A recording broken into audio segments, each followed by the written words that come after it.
Hey, did you hear about the pipeline rupture last night?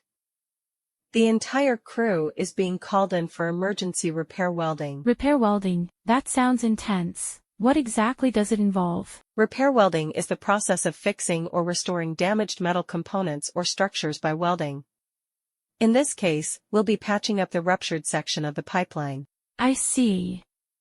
But isn't it risky to weld on a pipeline that's been compromised? Absolutely, which is why we need to follow strict safety protocols.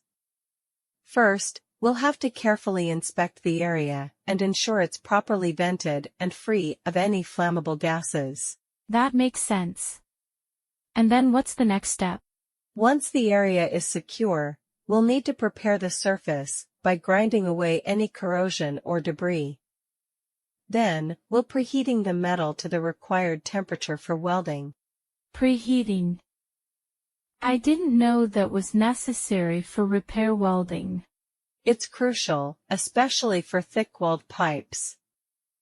Preheating helps prevent cracking and ensures a proper metallurgical bond.